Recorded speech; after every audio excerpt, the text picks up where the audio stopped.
Bonjour à tous, bienvenue dans cette nouvelle vidéo consacrée au conflit en Ukraine. Dans cette vidéo, on va s'intéresser au missile hypersonique Kh-47M2 Kinzhal. Alors, la semaine dernière, l'armée russe a affirmé avoir utilisé des missiles hypersoniques pour frapper des cibles en Ukraine, notamment un dépôt de munitions enterré. Donc, on va voir dans cette vidéo ce qu'est vraiment le missile Kinzhal, qu'est-ce qu'il révolutionne dans le domaine de la guerre aérienne et quelles sont les problématiques qu'il pose en matière de défense antimissile. Et nous réfléchirons également à la façon dont fonctionne ce missile, notamment ses systèmes de guidage, la précision qu'on peut en attendre également, et voir ce que l'on peut penser de ce missile, du moins les informations que l'on peut supposer, parce que beaucoup d'informations à l'heure actuelle sont classifiées. On sait assez peu de choses des performances réelles et de la précision réelle de ce missile. On va d'abord commencer par une brève présentation du missile. Donc c'est un gros missile qui a rien que pour la tête militaire, c'est-à-dire la charge explosive, qui pèse 500 kg. C'est un missile qui, de ce que l'on sait, peut être embarqué sur 3 types de plateformes, à savoir le MiG-31K, qui est celui sur lequel on pense qu'il a servi pour être tiré en Ukraine, le Tu-22 M3 Backfire, donc un gros bombardier stratégique qui a des capacités nucléaires, et le Sukhoi 57 Felon, qui est le futur chasseur de l'aviation russe, une sorte de réponse au F-22 américain. Donc c'est un avion qui aurait des capacités furtives et qui pourrait embarquer ce missile Kinzhal.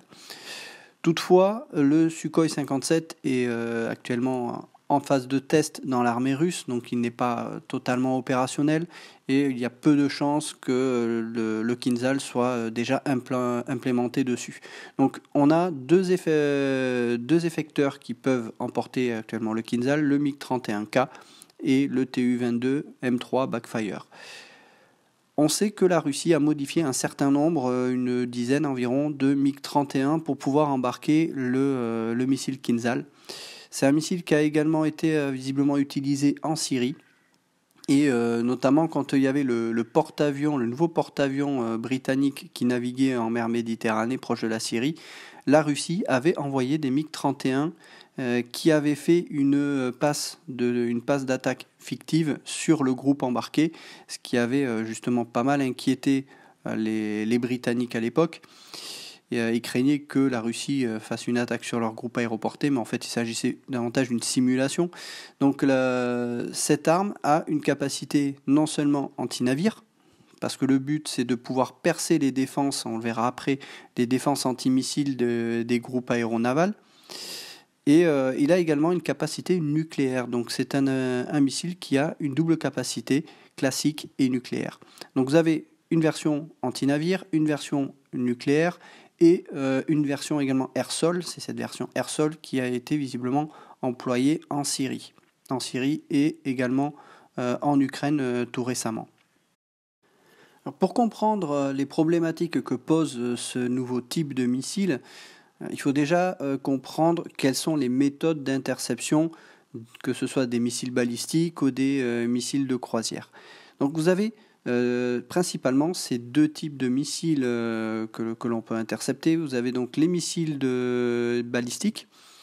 Les missiles balistiques, ce sont des missiles qui sont souvent tirés par des gros missiles au sol, sorte de fusée, et ils ont une trajectoire balistique qui est parfaitement prévisible. Et vous avez notamment des radars qui sont implantés en Europe, mais également un peu partout dans le monde, de façon à pouvoir détecter lorsqu'un missile balistique est tiré, notamment depuis la Russie. C'est ce qui était le cas pendant la guerre froide. Le but, c'était de détecter, au moyen de ce genre de radar que vous voyez ici, un départ de missile, et donc un missile balistique dans sa phase ascendante lorsqu'il montait. À partir de là, vous aviez des calculateurs qui permettaient, en fonction de la trajectoire de montée du missile, d'en déterminer le point de chute et donc la cible de ce missile. Vu que c'est une trajectoire balistique, c'est une trajectoire qui est très prévisible. Même si sur la fin de la trajectoire, certaines têtes nucléaires de ces missiles balistiques pouvaient effectuer quelques évasives. Et ils pouvaient larguer plusieurs têtes nucléaires, c'est-à-dire qu'un missile balistique pouvait emporter plusieurs têtes nucléaires qui pouvaient être réparties sur différentes cibles à l'arrivée. Donc vous aviez ces radars qui détectaient ces types de missiles et ensuite l'interception se faisait avec différents types de moyens qui sont assez spécialisés là-dedans, on va le comprendre pourquoi. Vous aviez notamment le missile SM-3. Le SM-3, c'est une version améliorée du SM-2 qui est embarqué sur les navires de l'US Navy. Et les SM-2 étaient spécialisés davantage dans les cibles aériennes, donc les avions. Le problème, c'est que les trajectoires des missiles balistiques sont très très différentes des trajectoires qu'on peut avoir pour intercepter un avion. Donc il a fallu créer une version spécialisée de ce missile pour pouvoir intercepter la tête du missile balistique lorsqu'elle est dans sa phase descendante vers la cible. Donc ce missile SM-3, vous avez un profil ici. Vous avez plusieurs versions qui ont été faites, un bloc 1A et un bloc 1B. Bien entendu, c'est surtout des améliorations électroniques de façon à améliorer la précision de ces missiles surtout. Et donc le principe, c'est de pouvoir tirer ce missile sur la trajectoire du missile balistique qui a une vitesse qui est généralement supersonique, ça va très très vite, mais comme c'est un missile qui a une trajectoire qui est prévisible, le point d'interception est facilement définissable. Donc on va tirer ce genre de missile avec notamment des navires de type Aegis, et ça permet d'aller taper directement ce missile. Alors ce genre de missiles, ce ne sont pas des missiles comme on a l'habitude d'utiliser sur les avions ou sur des missiles de croisière.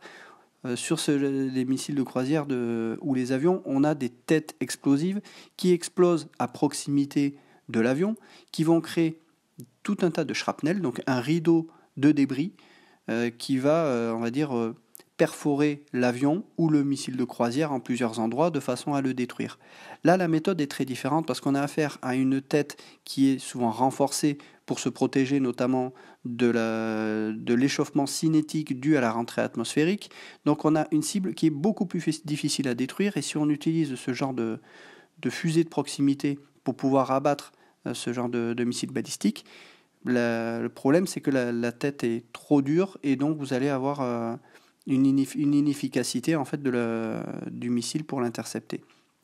Donc on va avoir des profils d'interception qui seront des profils d'impact direct.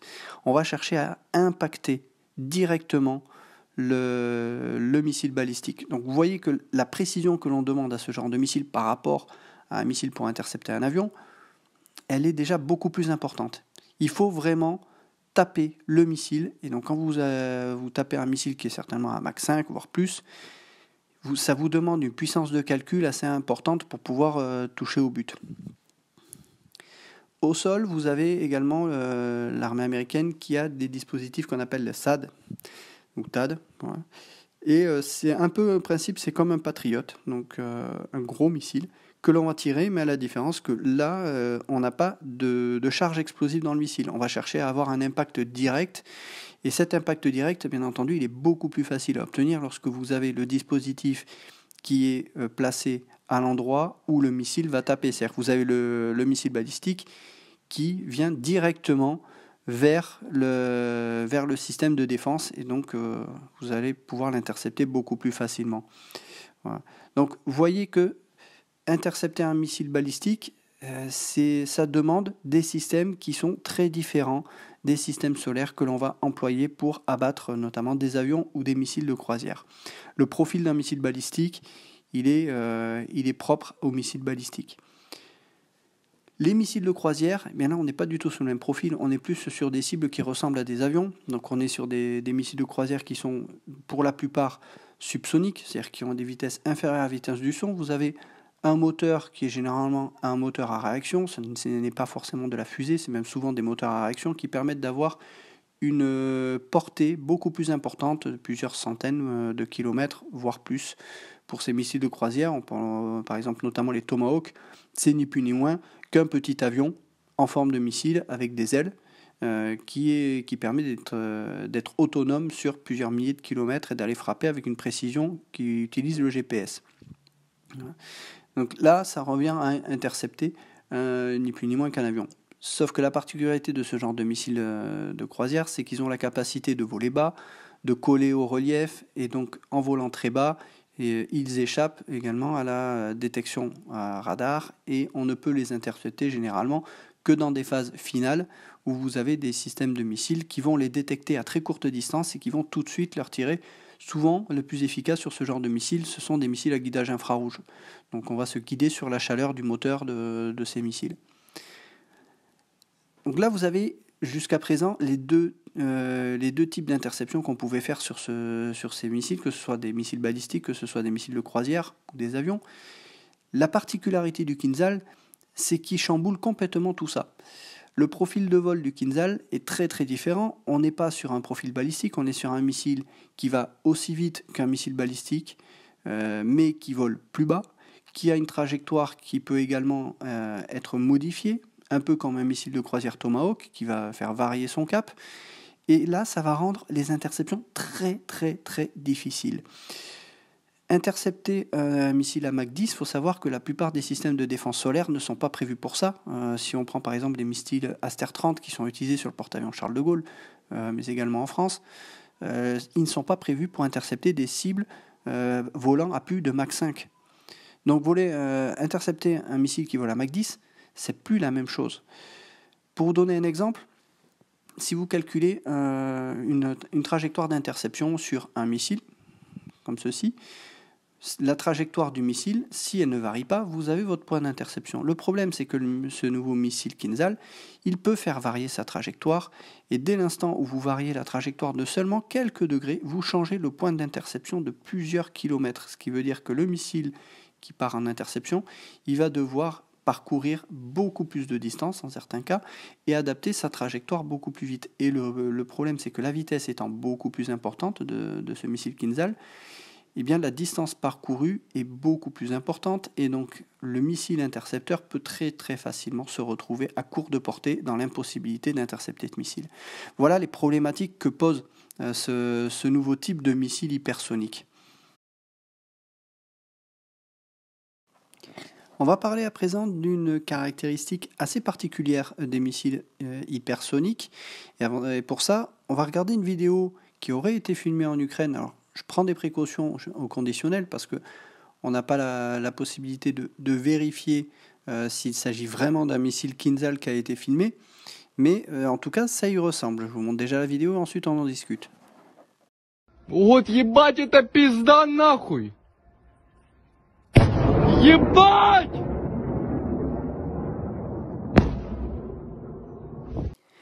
Alors cette vidéo, elle est très intéressante pour plusieurs points, quand je vais vous montrer. Déjà, on voit qu'une fois que le missile est passé, on a l'onde de choc, le boom, le bang supersonique qui arrive quelques ans après. Il faut bien comprendre que ces ondes de choc, ce sont des ondes qui naissent en fait au niveau de la pointe du missile, mais vous en avez d'autres également sur la surface de ce missile. Et plus vous allez vite, plus l'angle est aigu, et donc ça veut dire que l'onde de choc que vous allez l'entendre plus longtemps après. Là, on a une onde de choc qui arrive quand même assez longtemps après, par rapport à ce qu'on peut avoir habitude avec un bang supersonique d'un avion de chasse où on l'entend relativement vite après le passage. Donc là, ça montre clairement qu'il y a une vitesse qui est très importante et qui est très nettement au-dessus du supersonique, et donc on est dans de l'hypersonique. Il y a un autre paramètre qui est très intéressant, et là-dessus j'ai vu aucune information ni aucune déclaration par rapport à cette vidéo. On remarque que le missile est extrêmement brillant, comme s'il était en fait lumineux. À quoi est due en fait cette lumière ? Il faut savoir que lorsque vous avez un missile qui vole comme ça à Mach 10, les températures auxquelles sont soumis la tête, et elles sont très très importantes. Si je vous prends un exemple du Concorde, la pointe du Concorde en croisière à Mach 2, elle pouvait atteindre 125 degrés Celsius. Là, il faut savoir que plus on monte dans le supersonique et donc en vitesse, plus l'échauffement cinétique augmente et on se retrouve avec à Mach 10 des températures estimées. Alors, je ne suis pas un spécialiste là-dessus, mais des températures que j'ai pu retrouver à ces vitesses-là, on parle de l'ordre de 2200 degrés. Il faut savoir qu'on a pas mal de métaux que l'on utilise dans les missiles et l'aéronautique qui fondent aux environs de 1600 degrés. Donc ça nécessite d'avoir des matériaux qui puissent supporter une telle température. Mais il y a également un autre effet qui va se produire du fait de l'échauffement cinétique très important, c'est que autour du missile, cet échauffement cinétique va créer du plasma autour du missile. Et ce plasma, il est extrêmement lumineux, c'est ce que l'on voit selon moi sur cette vidéo. Et ce plasma, il peut avoir plusieurs propriétés, et notamment une qui est déjà reconnue, c'est que le plasma pourrait rendre un objet furtif et indétectable. Pourquoi ? Parce que les ondes radio que l'on utilise pour les radars ne pourraient pas passer au travers du plasma pour pouvoir détecter le missile. Donc ça aussi, c'est une caractéristique des missiles hypersoniques qui inquiète, c'est cette capacité furtive du missile hypersonique inhérente à sa très haute vitesse. Mais ce qu'il faut comprendre également, c'est que cet échauffement cinétique peut poser énormément de problèmes également dans la conception du missile. Vous imaginez bien qu'avec des températures à la surface et notamment à la pointe du missile de l'ordre de 2200 degrés, tous les équipements qui sont à l'intérieur, notamment des équipements électroniques qui vont permettre d'assurer le guidage du missile, c'est quand même extrêmement important, il faut que cet équipement soit suffisamment refroidi pour pouvoir fonctionner à une température nominale.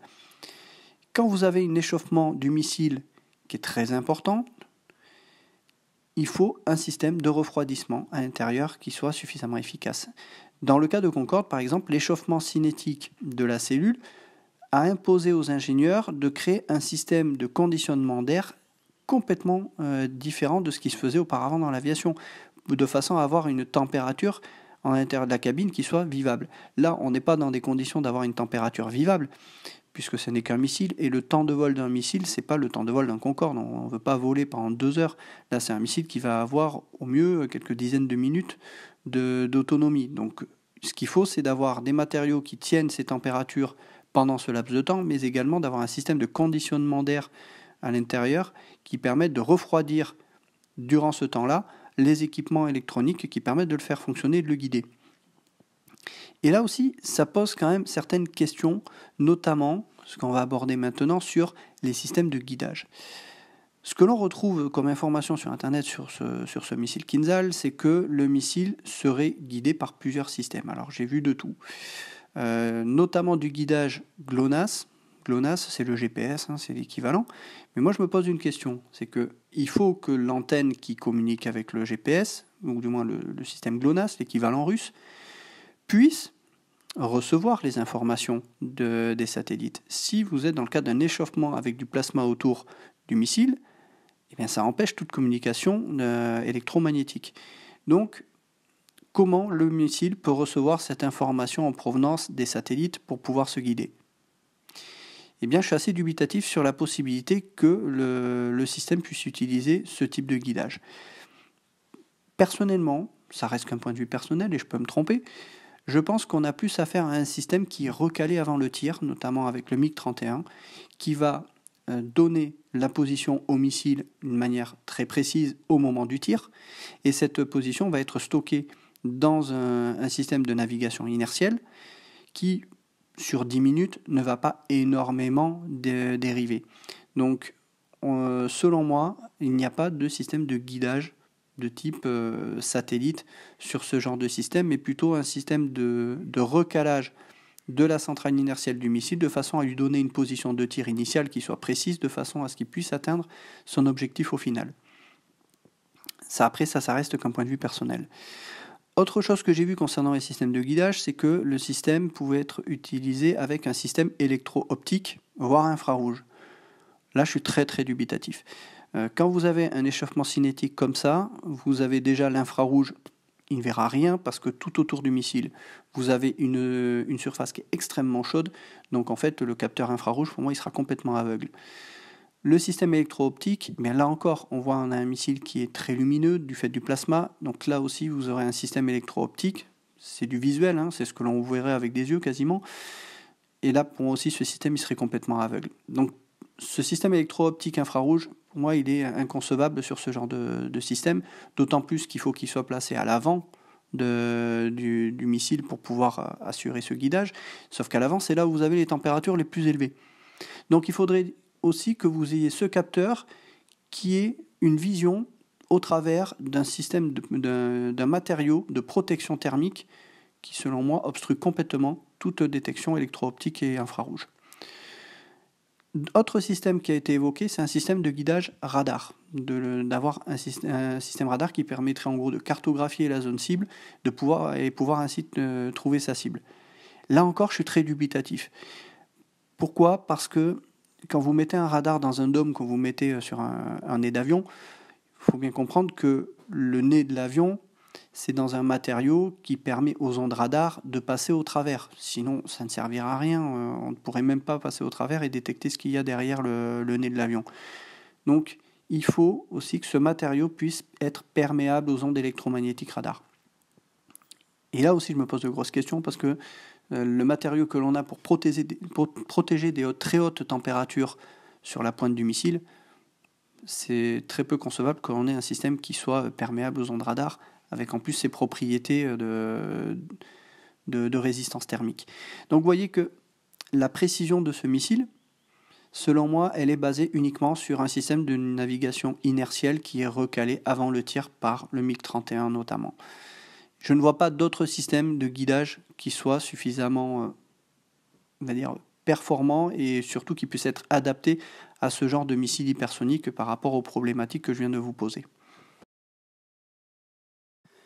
Le Kinzhal, comme je l'ai dit tout à l'heure, a aussi une capacité anti-navire. Alors c'est un missile qui a principalement été conçu pour s'attaquer à un groupe aéronaval, notamment américain, mais pas seulement, tout simplement parce que ce genre d'objectifs sont très très difficiles à approcher puisque vous avez des défenses multicouches, vous avez, lorsque vous avez un porte-avions, vous avez des chasseurs qui permettent d'abattre les avions qui peuvent approcher à plusieurs centaines de nautiques, donc plusieurs centaines de kilomètres pour résumer.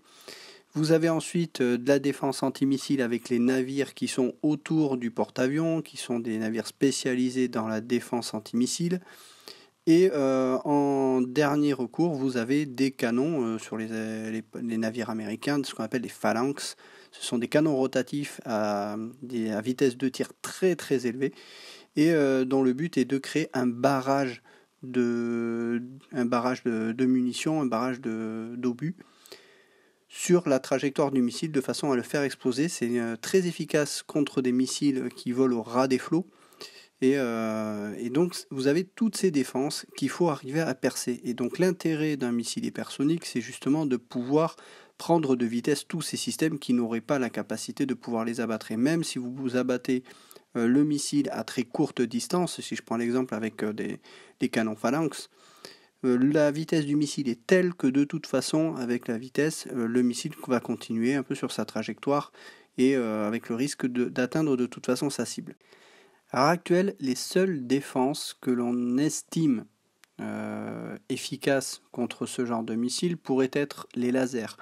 Le problème, c'est qu'à l'heure actuelle, les lasers ne sont pas totalement opérationnels et surtout, il faudrait un laser avec une puissance suffisamment élevée pour pouvoir détruire ce missile.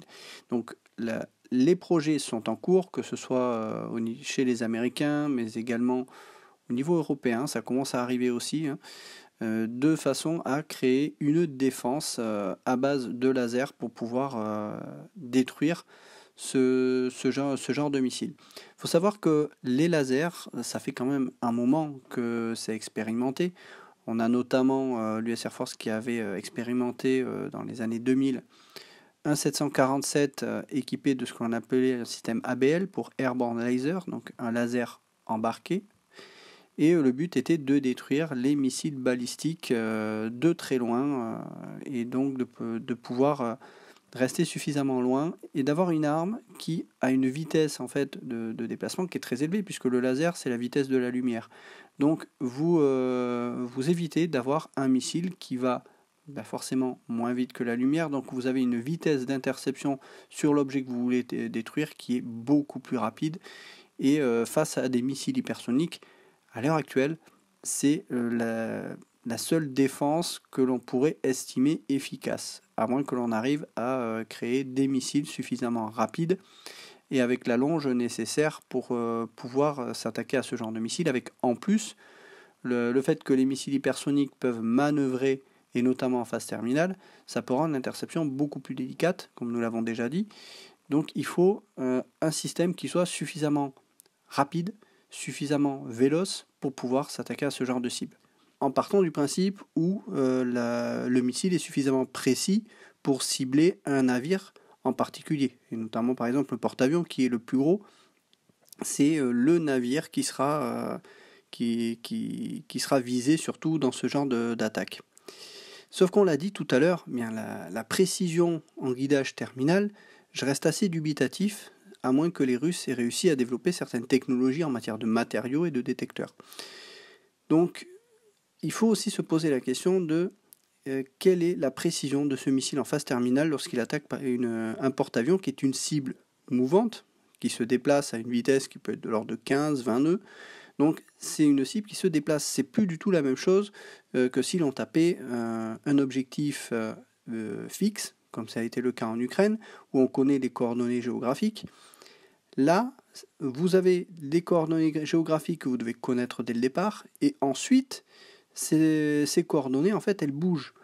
Donc il faut arriver à mettre à jour la cible, donc la position finale du missile, pour qu'il touche sa cible.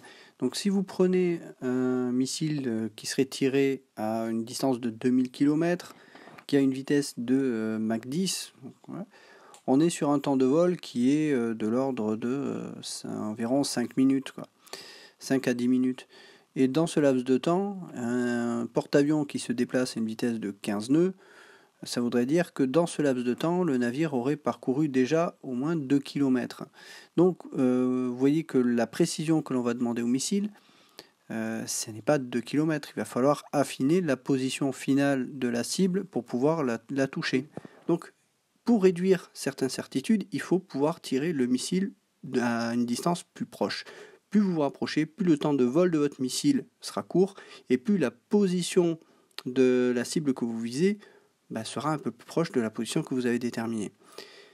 Donc, je suis assez dubitatif sur la précision de ce missile. Par contre, si on équipe ce missile Kinzhal d'une tête nucléaire, là, à ce moment-là, le rayon de destruction de la bombe permet de compenser cette imprécision. On va maintenant s'intéresser à l'utilité opérationnelle de ce missile Kinzhal en Ukraine. Donc, comme l'ont dit les officiels russes, ce qu'ils ont visé, c'est un dépôt d'armement enterré. Donc là, dans ce cas-là, on a une munition qui est, il est vrai, parfaitement adaptée pour attaquer ce genre d'objectif. Pourquoi ? Parce que vous avez une arme qui a une vitesse extrêmement élevée, donc qui va avoir un pouvoir de pénétration dans le sol qui est phénoménal. Donc le but, c'est de pénétrer très profondément et de détonner à une certaine profondeur ou suffisamment importante pour pouvoir détruire le bunker qui est enterré. Les États-Unis utilisent des grosses bombes. Vous avez ici la MOP, donc c'est la Massive Ordnance Penetrator. Donc c'est une grosse bombe qui va pénétrer le terrain pour ensuite exploser avec une grosse charge explosive. Là, avec le Kinzhal, vous n'avez pas besoin d'avoir ce genre de modèle de bombe. C'est que rien que la vitesse, à elle seule, va décharger une énergie cinétique dans le sol qui va vous donner un pouvoir de pénétration phénoménal. Donc la cible qui a été visée par les Russes, revendiquée par les Russes, elle est tout à fait adaptée à ce genre de missile. Là où on ne sait pas, et les Ukrainiens n'ont absolument pas communiqué, c'est est-ce que ce dépôt de munitions a réellement été détruit ? Ça, on ne sait pas. Est-ce que le missile a tapé vraiment sur les coordonnées géographiques de ce dépôt de munitions ou à côté ? Et on n'a pas d'infos. Et les Ukrainiens ne communiquent absolument pas là-dessus. Ils ont tout intérêt justement à ne pas communiquer. Si justement ils disaient que cette cible avait été détruite, ça permettrait aux Russes de savoir qu'ils ont atteint leur objectif. Si par contre ils disaient que la cible avait été ratée, ils se mettraient sous le coup d'une nouvelle attaque des Russes avec peut-être davantage de missiles pour essayer de détruire. Donc ils ne vont pas dire ça au risque d'avoir une nouvelle attaque. Donc on ne peut pas vérifier si ce missile a atteint sa cible avec précision ou pas. Un petit mot sur la capacité nucléaire, c'est un peu cette capacité qui inquiète justement l'OTAN.